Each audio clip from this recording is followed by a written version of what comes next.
While the council chamber was finally being cleaned up, the failed assassination was still unfolding somewhere else. Glenda Attlee, the beautiful ex-mercenary, pulled the trigger with every intent to kill. The gun she had kept since she was summoned to this world didn't betray her. It was already a part of her body to the point that it no longer even required maintenance. Combine that with her sniper unique skill and there was nobody who could stop her. Sniper, as a skill, provided 3 abilities. One was magic sense tuned to a perception level far beyond the norm. One was compute prediction, letting her read and understand the results of people's actions, and the other was called control space. This third ability in particular made Glenda practically superhuman, allowing her to connect any 2 points in space that she could picture in her mind. Anything she had physical sight of was within gunshot range for her. She could shoot from directly above the heads of her targets, and she was free to ignore any obstacles in her way as she landed a bullet home. She could also ignore all gravity and air resistance, making long-range shots possible without a sniper rifle. Put this all together, and Glenda had never failed a mission. But after her last blunder, she came to realize that there was always someone better out there. That was doomed.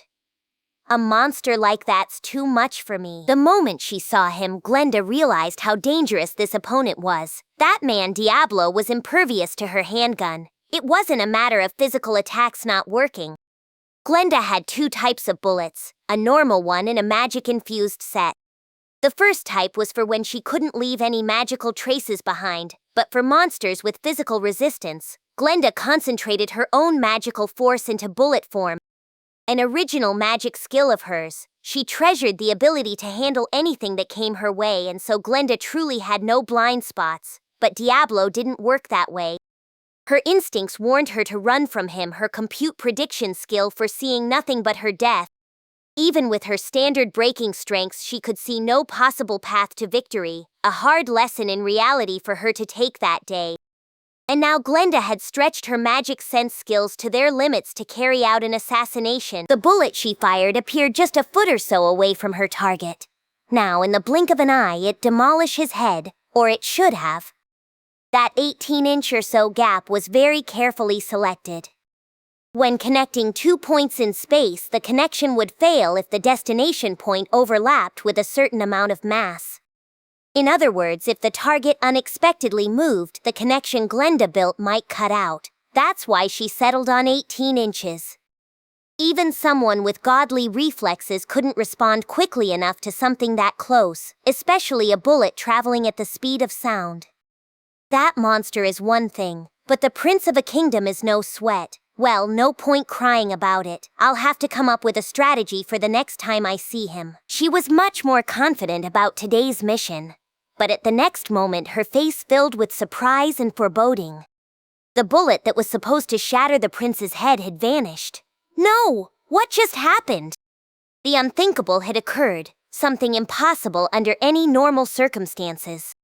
She didn't know why it took place, but if someone had done something, it had to be that demon lord. Him, that devil bastard's boss. Did I underestimate him too? That was Glenda's initial reaction. For a moment, she thought about firing again. Her perfect ambush had just failed, so any further attempt had even less of a chance. She knew that, but it meant that she'd fail her mission. Her bosses, Maribel and the Elder Granville, would never allow that. It made her hesitate, and thus she failed to escape soon enough. I would say so.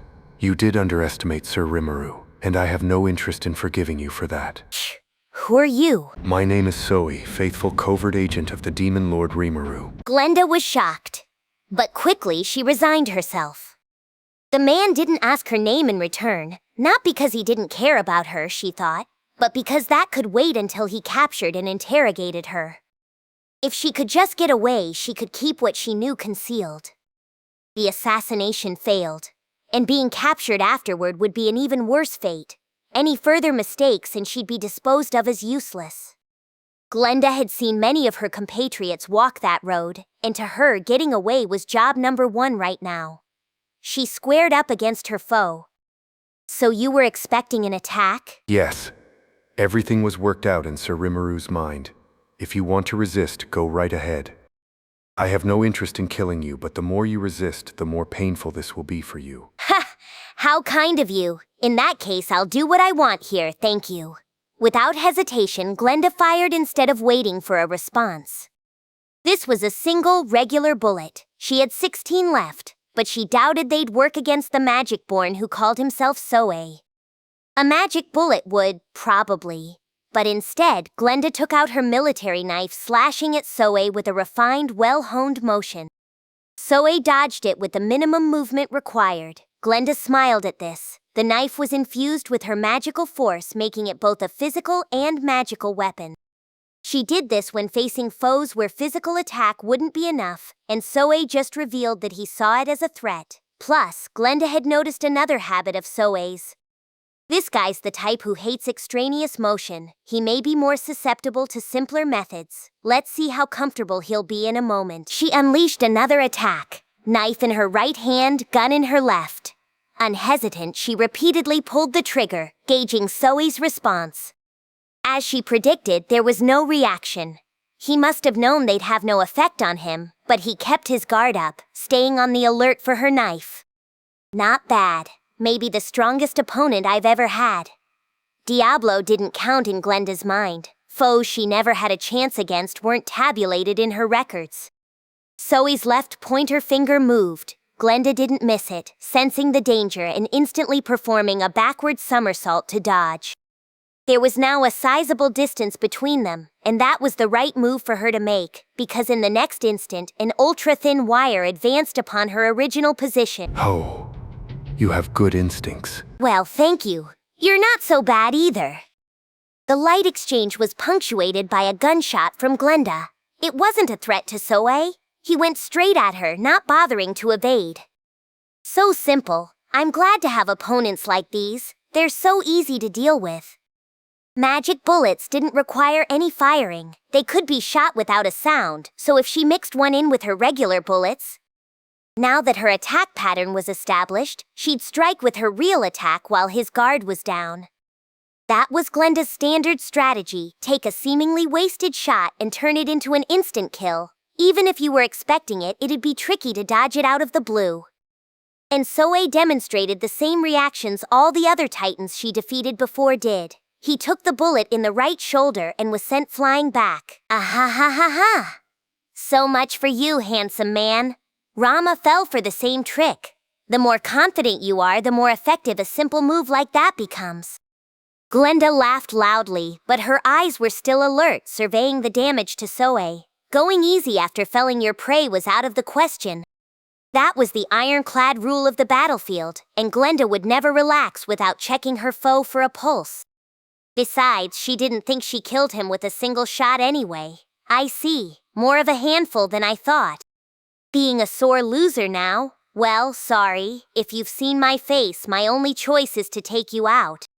Souei, back on his feet, had lost his right arm. The fight seemed to be Glenda's to win. That's why she was more careful than ever as she pointed her gun forward. Magic bullets work on him, and now with my next move I'll blow his brains out. Launching her sniper unique skill, Glenda cautiously steadied her aim. Don't worry, I've been asked to capture you. I imagine Sir Rimuru wants information from you, but he's a gentle person. Cooperate with him and you won't be killed. Don't lecture me like that now! With a shout, Glenda fired. 3 bullets toward his head, 2 toward his heart. 5 magic bullets whizzing straight to their targets. Then the first 3 made the leap in space, reappearing in front, above, and to the right side of his head. The other 2 quickly followed, materializing before his heart and at an angle behind it. All 5 bullets hit home, shattering Souei's body. These warp shots were Glenda's piece de resistance. Magically created bullets, unlike their regular counterparts, could disrupt and scatter magicules. Even if he could regenerate his body, those shots made it impossible. No matter what your skills were with a sword or spear, being targeted by supersonic bullets from all directions would be impossible for even the greatest of masters to handle. Based on her past experiences, Glenda knew full well what she was capable of.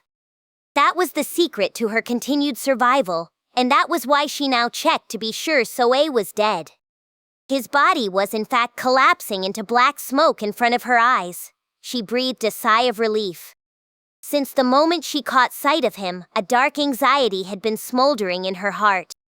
It wasn't as vivid as it was with Diablo, but her instincts told her this was a dangerous foe. It's over. You were a tough one. I didn't have any capacity to go easy on you. Glenda was so relieved that the words just fell out of her. But that relief came just a bit too early. Suddenly, behind her, she heard a voice that couldn't possibly be there. Oh, really? In that case, why not give up and let me capture you? She reflexively leaped out of the way. Turning around in a panic, she saw Souei himself standing there. That's crazy! Didn't you die just now? You're the crazy one. You think that was enough to kill me? I have no reason to lose to you anyway. Then I'll just do it one more time. Whoa! Glenda froze. Anyone would. Unbelievably to her, she now sensed Souei's presence on all sides of her. She immediately activated Magic Sense, but it just revealed the very truth she didn't want to know. It can't be. Why are all of these physical bodies? That's ridiculous. What kind of joke is this? It's simple. I have a skill known as Replication, that is all. And while my replications aren't as powerful as my true self, you should be proud that you defeated at least one of them. Souei, or at least one of the 4 Soueis in the room, offered Glenda his sincere compliments. But now, escape was possible. God damn it! With a barbaric scream, Glenda lunged at Souei, and at that moment her desperate last stand began.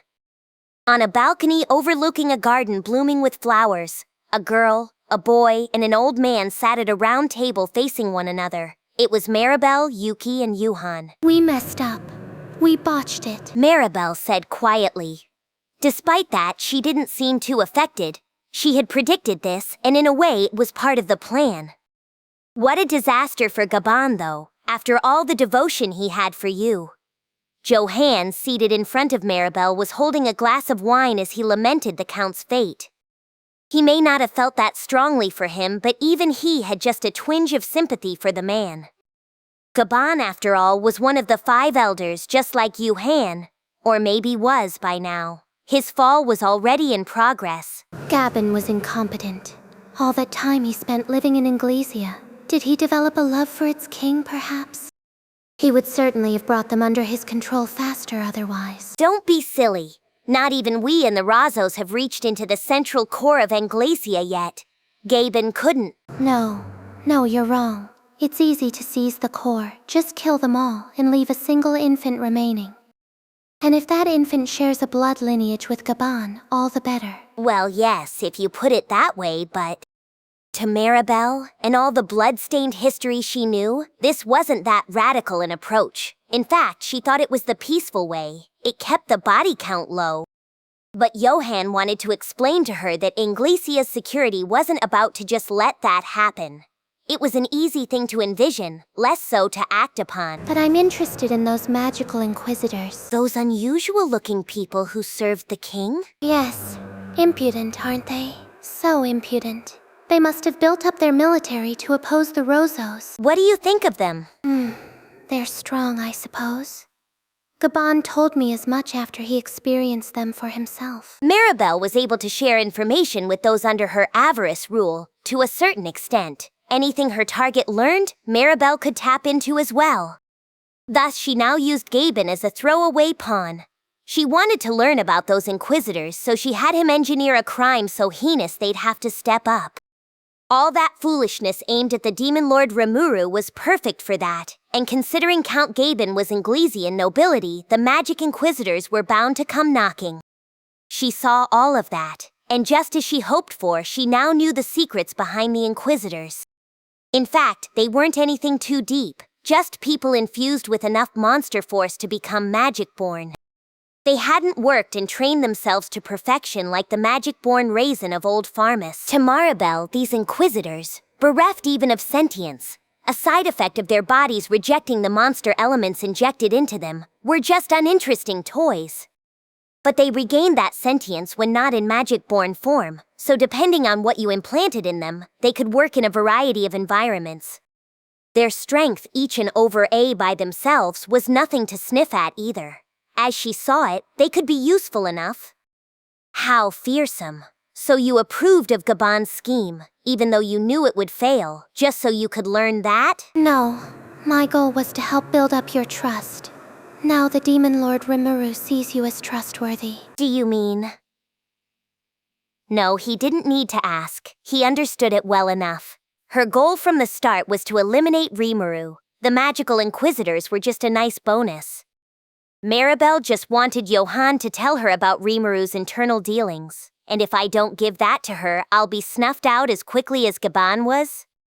He didn't think he was as incompetent as Gaban, but nonetheless, Johann felt an inscrutable sort of fear toward Maribel. You must be kidding. Here I am, one of the 5 elders, and this little girl is bossing me around. He may have thought that, but he would never dare say it, so he decided to return to their main subject. What do you think about pitting these inquisitors against the Demon Lord? Pin some manner of crime on Rimuru. We can't. We just can't.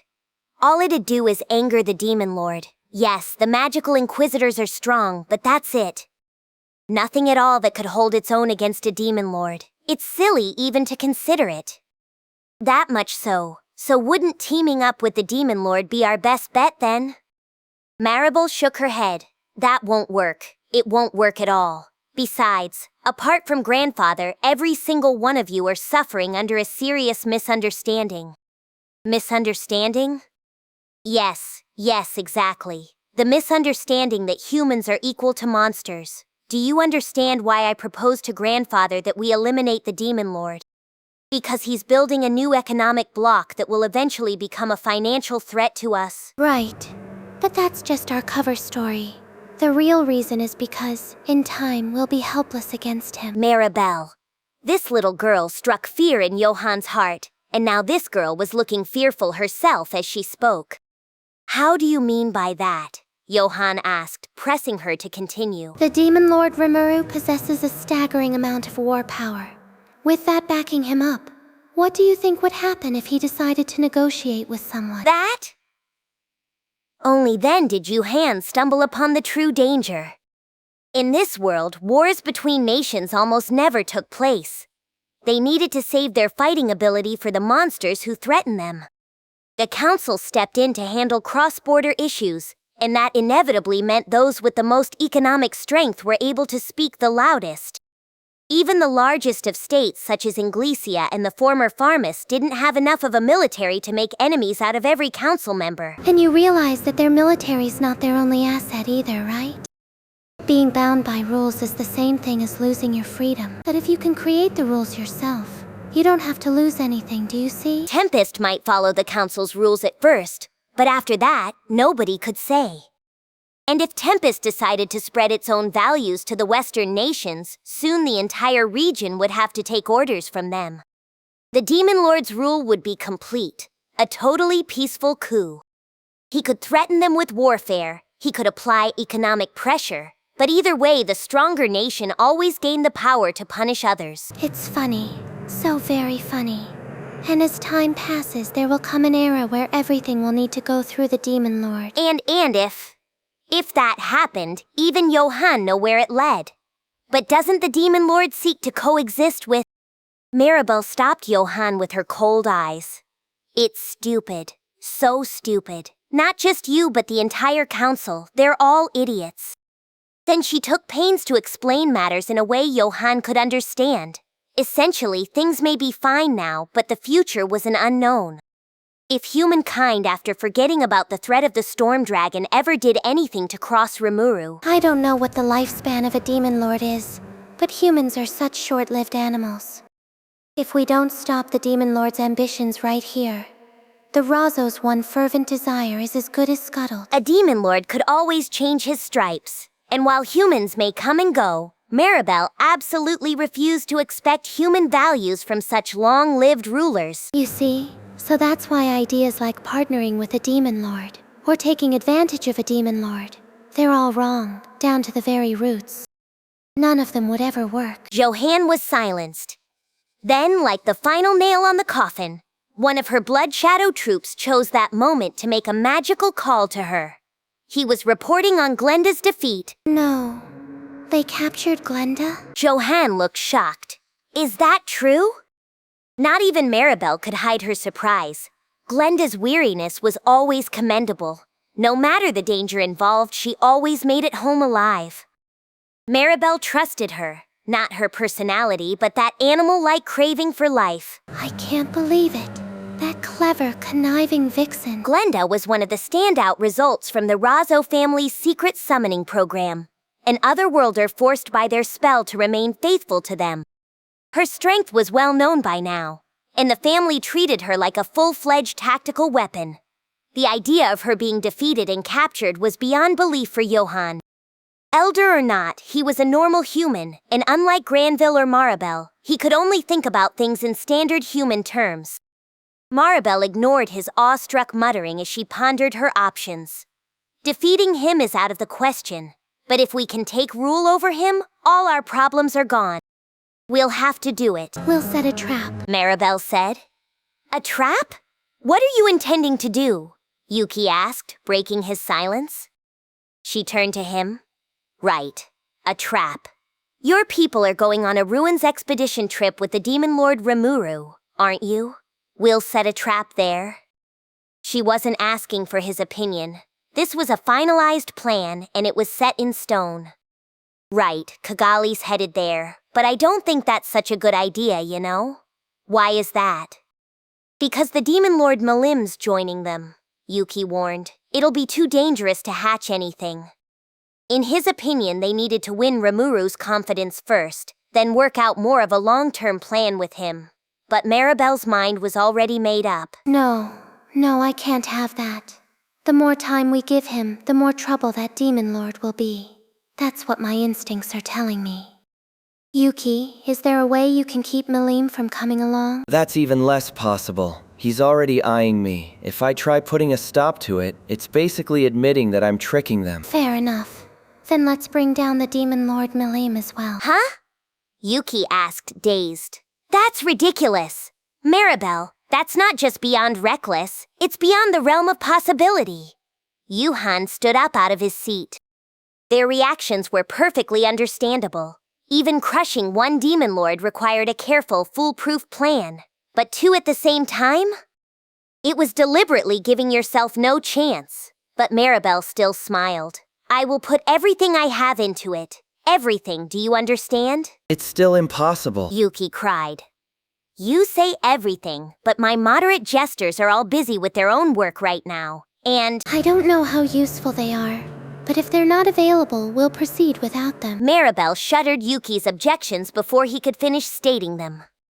To her, the jesters weren't worthy of consideration. Or, to be more accurate, she already knew a better force, a large one that could take on demon lords for her. But you know, Yuki, I had you supply a certain something from the dragon's nest for me before. I think it's high time we use it. You mean that? That's such a bad idea. Not even I can control it. Not a problem. It belonged to the demon lord Milim anyway. We're just returning it for her. Maybe we could say that Clayman was saving it as his last resort, and his surviving loyal troops set it off? Then Milim's rage won't be directed at us. If something goes wrong, it could cause untold damage to human areas. And? Johan attempted to talk Maribel out of this but was completely shut out. She might have been theoretically open to alternatives, but flat rejections would never grab her interest. And since Johan had no other suggestions, Maribel's strategy won the day.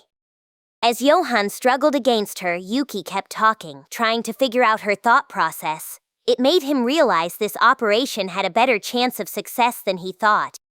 All right, in that case, Milim's likely to take it on herself. She'd stop Rimuru from doing so for sure, and it'd be the perfect way to separate them maybe. Hee. Very good. Very, very good. And while the demon lord Milim's playing around with it… We go in and take over Rimuru's mind? Yes, precisely. But I've still got one worry. The storm dragon? Yep, you guessed it. If we fail to take over Rimuru, and Veldora goes on a rampage, what are we gonna do then? That, or their target might fight back more than they expected, giving them no time to take over his mind. If it came to that, Yuki would have no choice but to kill Rimuru. He attempted to voice his concerns about that in a roundabout way, but apparently that was an acceptable consequence of her plans. No need to worry about that. No need at all, Yuki. Don't worry about a thing. Just focus on defeating the Demon Lord Rimuru. Yuki didn't defy her. In the end, he did what he was told. All right, if you say so, I'll believe in you. Maribel gave him a nod. Thanks to what her grandfather Granville told her about demon lords, Maribel saw much deeper into the world than most.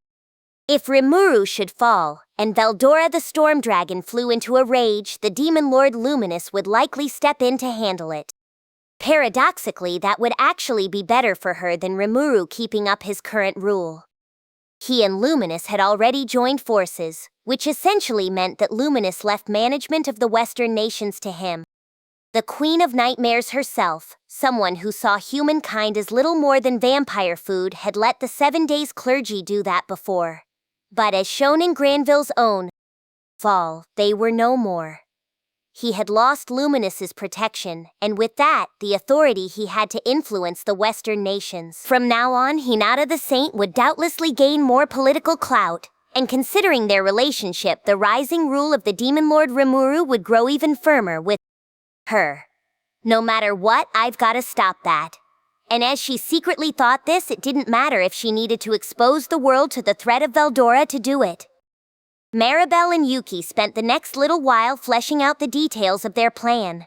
By this point, there was no room left for Yuhan. All he could do was pray they succeeded. Thus, these magic-born, packing as much malice as they could into their intricate plans, began to devise a way to suppress Rimuru for good. After that long session was over, we all regrouped back at the cafe. I was relaxing in my seat, the tie on my business suit loosened. I could have used spatial motion to come home now, but Souei still hadn't caught our culprit, and there might be some unforeseen snags, so I decided to stick around for a bit. But, man, that conference was so exhausting. Prince Elric of Anglasia's intrusion, that guy Gaben pulling the strings behind him, all the counselors whose support they enjoyed, but it all ended with their mouths agape. Gaben was a high-level noble, I guess, but even he got taken away by those scary-looking magical inquisitors. The other counselors in on the conspiracy were saved from that by diplomatic immunity, but thanks to the ledgers I submitted to the authorities, I think their home nations will be investigating them shortly. They'll lose their posts, no doubt, and a lot of them looked pretty alarmed about that, but they had it coming. Even a lot of the counselors who weren't involved at all treated me with, shall we say, noble indifference. I let the innocent ones go, but judging by my ledgers, a lot of them were criminals indeed, so I planned to alert their home nations about my evidence as well. The more the merrier and all that. That ought to shake up things a bit among those fools, a lot of whom used their posts to fatten up their own coffers. The sooner they were gone, the easier things would be for me later. I sipped my coffee as I thought all this over. Well, a lot happened today, but now I'm glad Hinata and Shuna got angry before I did. I am the Demon Lord here, so I figured it wouldn't look too good if I started bashing heads in first thing. Oh, I didn't get angry. Some of the counselors were being discourteous in their diplomacy, and I just offered them some etiquette lessons. Neither did I, Sir Rimuru. I just helped a few rude gentlemen see the errors of their ways. If I was truly angry, there wouldn't have even been a pile of ashes where they once stood. Hinata and Shuna smiled at the same time.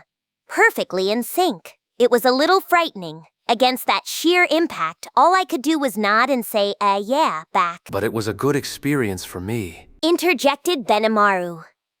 I mean, I got too angry up there. My mind became a total blank and I didn't know what I should do about it. If Shuna had waited any longer to act, I might have torched every human in that room. I nearly did a spit take with my coffee. Yeah, I sure thought Benimaru was coolly eyeing the proceedings. I was glad to see him act all mature for a change, but he was actually so enraged that he lost hold of himself. Guess I shouldn't have been so impressed. But man, was that close. If I oversaw a bloody massacre in there, the entire human race would have it in for me. Look, whatever you do, don't do that, all right? Ha ha ha. I was just kidding. Benimaru tried to laugh it off with a breezy smile, but he couldn't fool me. He was serious. I'd need to pick a representative to send to the council before the next meeting, and I better choose damn carefully. We were still talking, me finishing my coffee, when Souei's report came in. Sir Rimuru, I have captured the assassin. I figured he'd manage the job fine, and I was right. What a talent, always doing a perfect job with the work I assigned him. She was an able fighter, to be sure. She didn't give her name or any other information about herself, but she referred to you as that devil bastard's boss. A crack professional assassin, no doubt, one who wouldn't divulge her identity that easily. But devil bastard? Did she mean Diablo? I couldn't imagine anyone else. Made sense. I didn't receive any report along those lines from Diablo, at least I don't think I did. But he's the kind of guy who treated even Raisin like a snot-nosed kid. If he and this assassin ever fought, chances are the girl didn't even register in his mind. It reminded me once again just how sky-high Diablo's standards were. Raisin himself, after all, was a human strong enough to be worthy of a magic-born title. The way Hinata described it to me, there was almost no person stronger than him in the Western nations, and if he called him a wimp, then Diablo's sense of judgment must have been completely out of whack. I should probably teach him more about what passes for strong in this world. I ordered another cup of coffee as I considered this. Shuna, Hinata, and Benimaru were going with tea instead, as well as some cake for dessert. Whoa, you too, Benimaru? Guess I might as well join in then. I'll never say no to a good shortcake, that's my favorite. So I had the waitress deliver coffee to us both when Souei arrived. The waitress was clearly blushing, which Souei prudently ignored as he drank it black.